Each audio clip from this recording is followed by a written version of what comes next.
Você está prestes a assistir a uma das entrevistas mais polêmicas do ano. Enquanto o Brasil se pergunta se ainda vive numa democracia ou numa ditadura disfarçada, um nome volta ao centro do furacão: Alexandre de Moraes.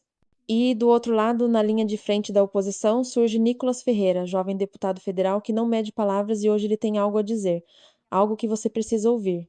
A prisão domiciliar de Jair Bolsonaro.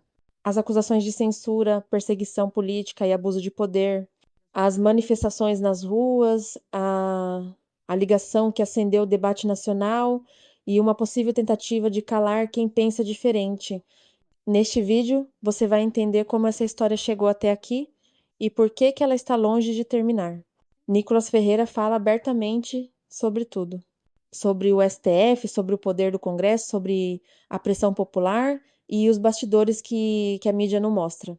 Ele questiona, provoca, acusa e principalmente ele alerta: se o que está acontecendo com Bolsonaro e com seus apoiadores continuar, qualquer brasileiro pode ser o próximo.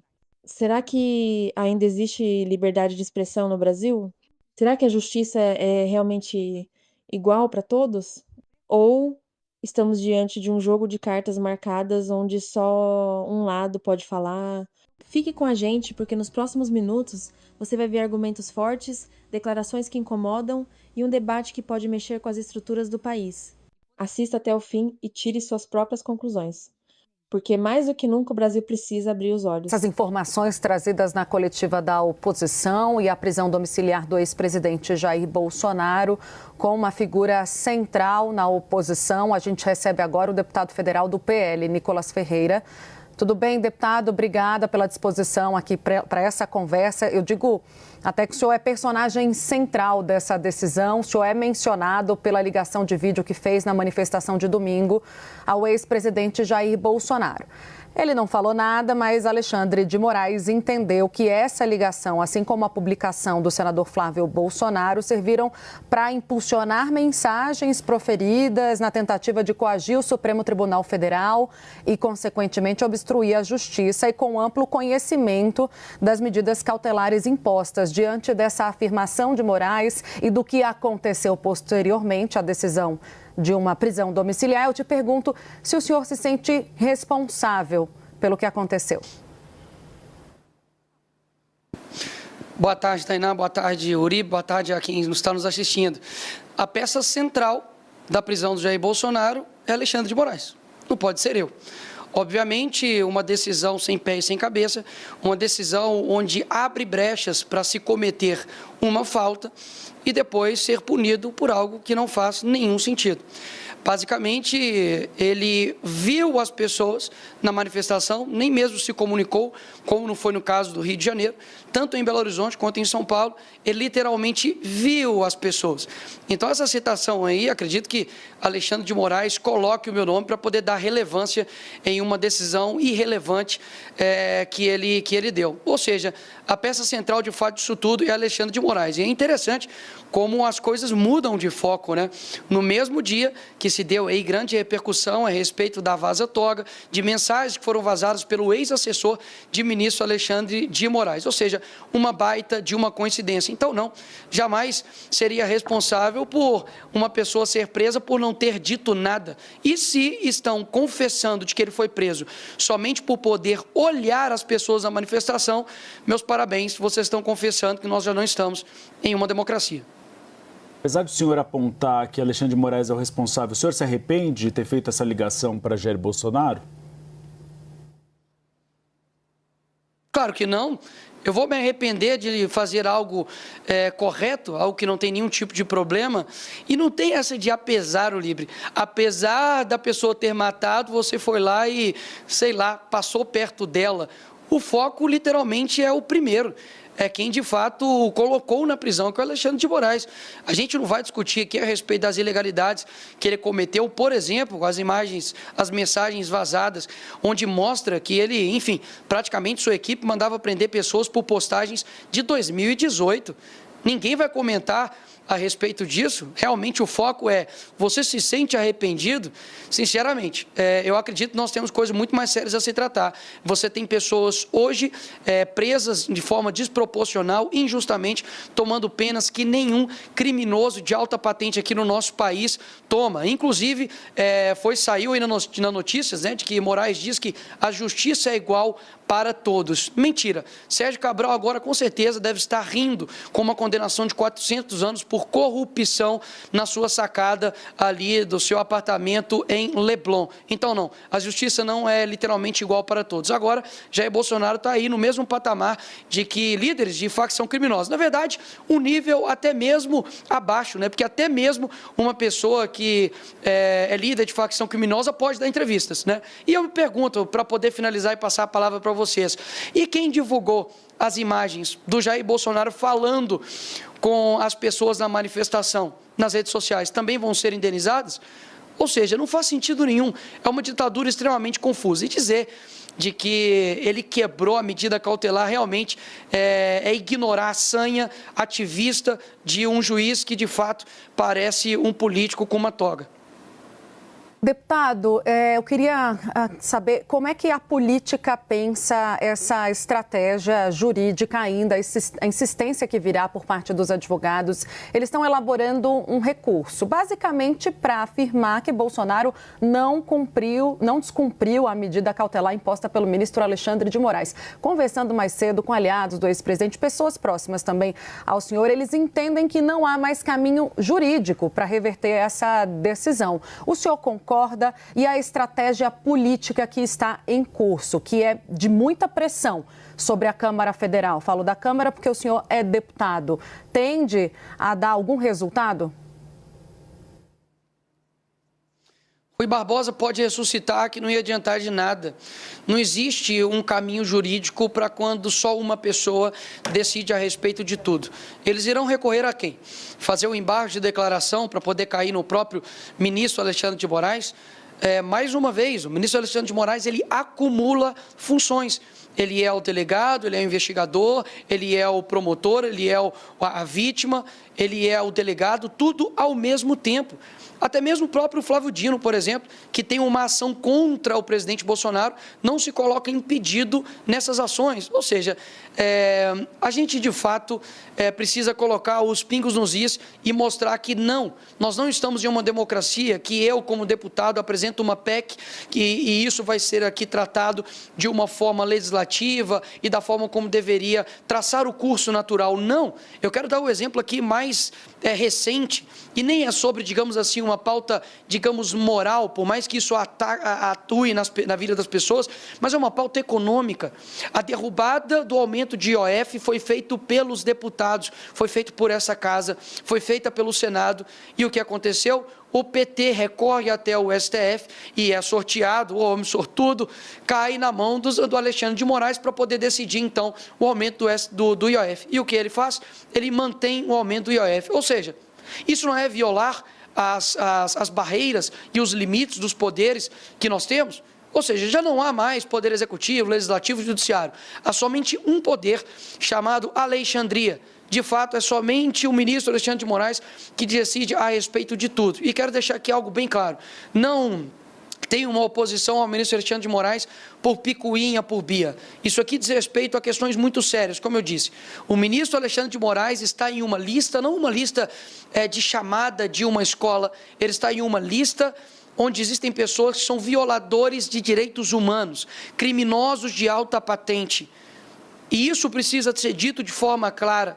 As sanções que ocorrem com ele está querendo levar todas as outras demais autoridades para o mesmo buraco que ele está se colocando. Por isso, nós como deputados e também senadores, anunciamos hoje que sim, nós iremos parar as sessões até que haja um diálogo para pautar, em primeiro lugar, a anistia ampla, geral e restrita, até mesmo porque a esquerda foi concedida com este benefício anteriormente e não por conta de vidros quebrados, mas por saquear bancos, por crimes de terrorismo e crimes de morte. O segundo ponto é impeachment do ministro Alexandre de Moraes e, consequentemente, a nulidade de todos os seus atos. Afinal de contas, você tem uma pessoa que já, de diversas formas, deixou bem claro que extrapolou os seus poderes, tem feito vingança processual e tem colocado pessoas na cadeira meramente porque estavam de verde e amarelo. Não vi ninguém de vermelho que cometeu os mesmos crimes aqui ser preso nenhuma vez aqui no nosso país, porque já teve momentos onde a esquerda já invadiu também aqui esses locais e nada aconteceu. E, por fim, o fim do foro privilegiado, que não tem nada de privilegiado, né?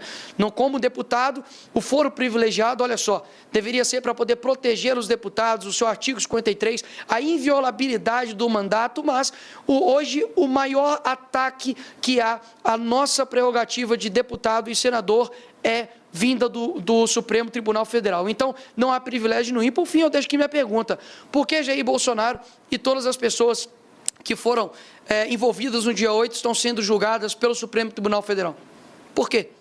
Me fala um aí que foi colocado anteriormente. Ou seja, o ministro Lula foi colocado, na verdade, estava numa primeira instância, foi feita uma manobra para poder jogar, enfim, para o STF e assim ser solto. Agora é o contrário. Tira-se da primeira instância para poder ter um julgamento, para poder jogar para o STF, para literalmente fazer um jogo de cartas marcadas. Esse é o cenário atual do nosso país. E há quem diga que nós estamos em uma democracia. Só alguns apontamentos. O senhor falou da anistia geral e restrita, os torturadores da ditadura também foram beneficiados além da esquerda. Segundo ponto, a decisão do ministro Alexandre de Moraes foi referendada pela primeira turma, então não foi apenas ele que tomou a decisão. Ou seja, você concorda comigo, então, Uribe, que... Eu não concordo, eu sou jornalista, estou fazendo uma pergunta. Apenas uma questão, deputado. Não, doutor Uribe, mas... O protesto de vocês foi extremamente maior do que se esperava. O protesto dos senhores foi maior do que se esperava, realmente. Se viu que há uma mobilização popular, principalmente em defesa de Jair Bolsonaro e contra o presidente Lula. Isso é inegável. Teve o triplo da última manifestação da anistia. Só que a gente vê a direita só defendendo a anistia. Agora a direita ameaça, por exemplo, obstruir as sessões do Congresso Nacional. Não é um tema muito focado nos parlamentares, que não interessa a boa parte da população que passa fome, que tem outros problemas e quer ver projetos sendo aprovados? O IOF é um exemplo. O trabalho de vocês fez com que a maior parte da população que era contra o IOF ficasse feliz com a mobilização que vocês fizeram. Não é falar para a parede, falar sozinho, ficar só no tema da anistia e não propor uma pauta ampla que interesse o país, seja a população de direita ou a população de esquerda? Primeiro você diz que é jornalista e fala que não acha nada e faz uma pergunta sobre seus achismos. É estranho. Mas respondendo então a sua pergunta, eu estou entrevistando. A grande questão, então deixa eu responder, com base na sua pergunta feita de achismos, né?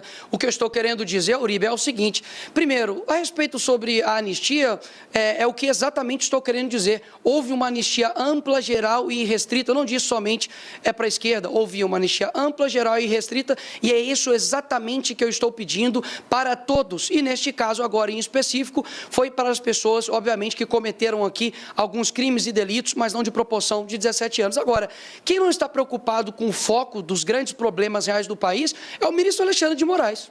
Porque, no fim das contas, nós estamos fazendo um trabalho aqui, tentando fazer um trabalho para olhar para as causas profundas do nosso país, como, por exemplo, saneamento básico, onde tem 100 milhões de pessoas que não têm água potável e nem saneamento básico no nosso país. A gente tem que tratar sobre o problema de segurança aqui no nosso país. Nós temos que tratar a respeito de problemas sobre educação no nosso país. Agora, quem está no Poder Executivo? Quem que está no Poder Judiciário somente gastando o seu tempo em perseguir opositores? Qual é a medida que o nosso Judiciário tem tomado contra o crime organizado? Qual que é a medida que o nosso Judiciário tem tomado contra tudo aquilo que você me perguntou e está dizendo sobre as causas profundas do nosso país? Agora, o que exatamente nós estamos querendo dizer é isso. Vamos dar um primeiro passo de pacificação no país. Agora, vamos lá. Um pai que é condenado a 17 anos, como o caso do Rubens, que foi condenado a 17 anos porque furtou uma bola assinada pelo Neymar aqui no Congresso, está distante da sua esposa, Norda, com um filho recém-nascido e com outro filho de 6 anos de idade. Isso não é uma causa profunda? É uma pergunta que eu faço. Você sanar injustiças feitas por um judiciário que colocou pessoas na cadeia por conta de um post em 2018 não é olhar para as causas profundas? A grande questão é que o brasileiro olha para todas essas questões genéricas e se apega a isso. Agora, as causas que realmente impactam o coração das pessoas, que é injustiça, que é de fato lutar pela verdade aqui nesse país, isso é deixado de lado. É o filho do outro, né? É o tio do outro, é a sobrinha do outro, é a avó do outro, né? Porque, afinal de contas, uma pessoa de 71 anos foi colocada novamente na cadeia, retirada da prisão domiciliar, porque cometeu o grande crime da quebra de cautelar de ir para a fisioterapia. Isso é o ministro Alexandre de Moraes está fazendo. Então, assim, vamos parar de olhar. O foco está aqui em nós, o foco não está no ministro Alexandre de Moraes. Quem está sendo sancionado por uma lei que só está criminosa? Não sou eu. Nem é nenhum dos deputados aqui. Querem ajudar a pacificar o país? Comecem a dando o exemplo, começando pelo ministro Alexandre de Moraes. Deputada, a gente precisa gerar um pouco a nossa entrevista. A gente tem a Clarice Oliveira, nossa analista em São Paulo, para fazer a próxima pergunta. Boa tarde, deputado. Obrigada pela entrevista aqui ao Bastidores CNN. Eu gostaria da sua opinião a respeito das tarifas impostas ao Brasil pelo governo dos Estados Unidos. A gente tem ouvido com muita frequência no campo governista o argumento de que o bolsonarismo, os apoiadores do ex-presidente Jair Bolsonaro em geral, mas especificamente Eduardo Bolsonaro, que está lá em solo americano, estariam ali incentivando, de certa forma, o governo americano a impor essas taxas ao governo brasileiro, aos produtores brasileiros, aos empresários brasileiros, num movimento aí que acaba sendo prejudicial para tantos setores que vão ser impactados. Então, gostaria da sua avaliação sobre a decisão do governo de Donald Trump e o papel do bolsonarismo diante das negociações aí a respeito dessas tarifas. A posição da esquerda é sempre de colocar a culpa no outro, né? A culpa nunca é deles. Ano que vem vai se fazer 18 anos no poder, no executivo, mas a culpa de tudo, obviamente, se volta para a mesma pessoa, o Bolsonaro. E agora, na figura de Eduardo Bolsonaro. Vamos lá. A influência que o Eduardo Bolsonaro está fazendo no governo americano é um ataque à soberania? Tá. Então, quer dizer, então, de que quando o Lula manda um avião até o Peru para poder resgatar a ex-primeira-dama condenada por corrupção, é ataque à soberania? Quando o Lula interfere numa decisão sobre a Cristina Kirchner de corrupção, isso também é ataque à soberania? Quando, em 2016, foram até os tribunais penais internacionais para poder retirar ali o impeachment da Dilma, também é ataque à soberania? Quando a deputada Gleisi Hoffmann foi até a TV Al Jazeera do mundo árabe para poder falar, para poder soltar o Lula, também era um ataque à soberania. Então, o que eles estão dizendo é que todos eles, então, são criminosos? Eu acredito que não. Por quê? Porque é uma indignação completamente seletiva. O Eduardo Bolsonaro, ele não está lá manipulando a cabeça do governo americano. Ele, como até mesmo cidadão americano, ele pode apresentar as denúncias que todo mundo está vendo. Fique em paz, o mundo inteiro está vendo, e eu acho que o governo americano tem celular, ele tem acesso, né, à mídia, ele não precisa aí literalmente de nenhum tipo de manipulação para poder tomar suas decisões. E um ponto aqui importante é que a carta do Trump foi muito certeira. No primeiro parágrafo, ele fala como está sendo tratado Jair Bolsonaro, que está sendo uma caça às bruxas. No segundo parágrafo, ele fala a respeito das eleições livres e da falta de liberdade de expressão que está sendo guiada pelo Supremo Tribunal Federal. Ou seja, o nosso presidente, que agora está no poder, basta, de fato, ele atentar para o que foi colocado na carta pelo Trump, não por mim, não pelo Bolsonaro, não escrita pelo Eduardo Bolsonaro, mas pelo Trump, para poder tomar as decisões corretas. Agora, não vai ser com provocações do Lula aos Estados Unidos, ou falta de diálogo, falta de diplomacia, dizendo, por exemplo, antes das eleições, que o Trump era um nazista de moeda trocada, que nós vamos resolver este problema. Então, mais uma vez, a população está vendo que agora, literalmente, Jair Bolsonaro está preso dentro de casa, Eduardo Bolsonaro está em outro país, e a culpa é deles agora? Assim, é uma falta realmente de capacidade de assumir tanto as suas ações quanto as suas omissões. Quer resolver o problema? Faça as duas coisas aqui no Brasil. Trate Jair Bolsonaro da maneira como deveria tratar, tendo eleições limpas e sem querer ganhar no tapetão, e também, obviamente, parando com essa sana persecutória através do ministro Alexandre de Moraes contra toda a direita.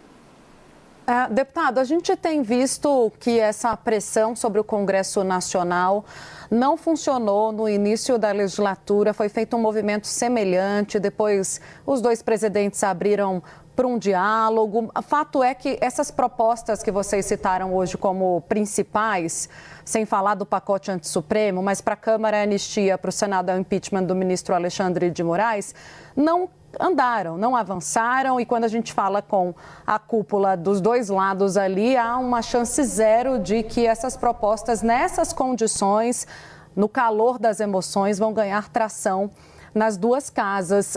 Por que optar, portanto, por essa estratégia de pressão? Hoje o vice-presidente, que é o Altineu Cortes, deu uma guinada no discurso, disse que quando assumir a presidência novamente, na ausência do presidente Hugo Mota, vai colocar para pautar o projeto da anistia, coisa que ele havia rejeitado meses atrás. O que fez o PL mudar de postura nesse sentido, né, a cúpula do PL, e agora investir em mais pressão sobre os presidentes da casa, sendo que esse tipo de movimento não surtiu efeito antes? Eu falo por mim, não falo por todo o PL, eu nunca parei a minha pressão daquilo que pode ser feito, e tenho dito desde o começo desse ano, tanto fora Lula quanto fora Moraes, lutado pela anistia, desde inclusive a CPMI do dia 8 e anterior a ela, visitando os presos do dia 8. Então isso é uma pauta que ultrapassa questões partidárias. Agora, o que eu tenho visto é que nós temos que fazer todas as cartas que estão ao nosso alcance, porque daqui a pouco vão dizer que nós não dialogamos, não tentamos articular, e nos é exigido isso, né? Então nós estamos fazendo isso, já conversamos, já dialogamos, já tivemos CPMI, já tentamos de todas as formas. Então a temperatura precisa aumentar para que atinja os efeitos, e eu discordo de que não tem dado certo. Somente essa semana, por exemplo, o senador Carlos Viana, de Minas Gerais, assumiu publicamente estar a favor do impeachment do ministro Alexandre de Moraes, caso isso seja pautado no Senado. E agora mesmo, a Margarete Busetti, de Mato Grosso, acabou de também divulgar publicamente de que é favorável ao ministro ministro Alexandre de Moraes. Então, antes do Cunha brigar com a Dilma, qual era a possibilidade do impeachment? Não sei, talvez poucas. Então, eu aprendi que, como cristão, eu tenho que fazer o certo sem esperar que dê certo. A minha parte eu estou fazendo, lutando pela opinião pública, lutando pelo aquilo que é certo. Eu tenho firme fundamento naquilo que eu acredito, naqueles que estão, de fato, atacando a nossa democracia. Podem me atacar do que for, podem criar a narrativa que for, mas nunca vão me achar numa lista de corrupção, nunca vou ser responsável por, inclusive, é uma pauta importante, né, do nosso Brasil, que é investigar, né, quem são os culpados e responsáveis por roubar as pessoas no INSS, mas isso eu acredito que nem o ministro Alexandre de Moraes, nem o Lula estão preocupados, e nós protocolamos, né, aqui uma CPI. Dá uma olhada lá se o PT assinou. Então fica bem claro aí quem realmente está querendo colocar o Brasil para frente. E se todos os indicativos aqui do nosso Brasil, tanto de IDH, quanto de educação, quanto de segurança, não estão ao nível que o Brasil deveria estar, a gente precisa fazer algo diferente. O Brasil tem tudo para poder dar certo, nós temos excelentes pessoas aqui, o Brasil é maravilhoso, unidos nós somos maiores, mas existe uma trava chamada PT, a esquerda e principalmente a figura do Alexandre de Moraes, que tem travado o nosso país. Eu quero muito conversar sobre os grandes problemas também do nosso país, mas, infelizmente, por conta de um ativismo judicial, a gente precisa libertar pessoas inocentes e muitas delas com penas desproporcionais. Deputado, amanhã acaba o prazo do Donald Trump para o tarifaço, que deve ser imposto principalmente contra o café e a carne brasileira. O governo federal deve enviar um pacote para o Congresso Nacional. O senhor defende que o PL paralise essa obstrução, pelo menos para votar essas propostas? E o senhor é favorável a medidas que ajudem os setores econômicos afetados pelo tarifaço? Eu não sei quais são o pacote vindo do PT, principalmente eu não posso falar. Eu preciso analisar primeiro qual que é o pacote. Dificilmente o PT manda... Dificilmente o PT manda algo bom para cá, mas obviamente eu preciso analisar. Eu não li, não tem como emitir opinião a respeito disso agora, nesse momento. Posteriormente, Uribe, sem problemas, eu passo minha opinião para vocês. E com relação ao setor produtivo, só deem uma olhada, de fato, em quem defende aqui o agro. Porque, não sei vocês, mas joga aí no Google, pode duvidar de mim. Quem chamou o agro de fascista não foi Bolsonaro. Não foi Nicolas Ferreira, foi Lula.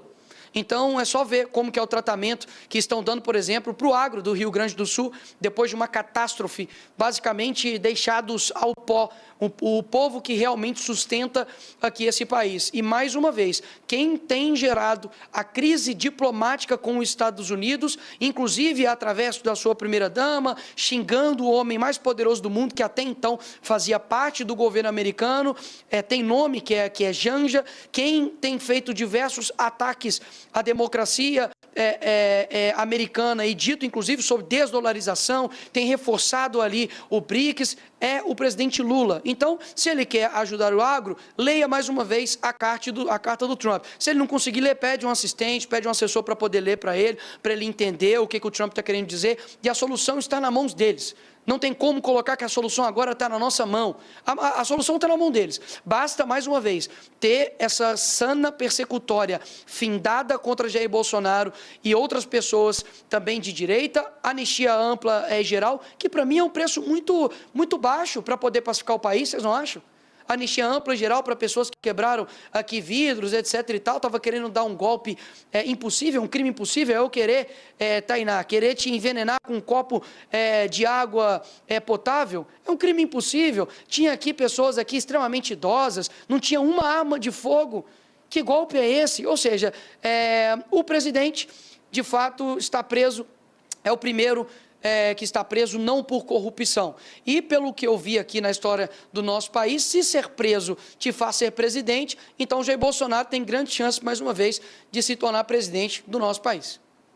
Obrigada, deputado Nicolas Ferreira, pela conversa aqui, pelos esclarecimentos. Um bom trabalho e até uma próxima. Agradeço também nossa Gabi Veras, que ajudou a viabilizar essa entrevista ao vivo em loco. Espaço sempre aberto, deputado. Aqui a gente tem pluralidade, a gente ouve todos os lados. Obrigado pelo tempo de falar conosco aqui ao vivo.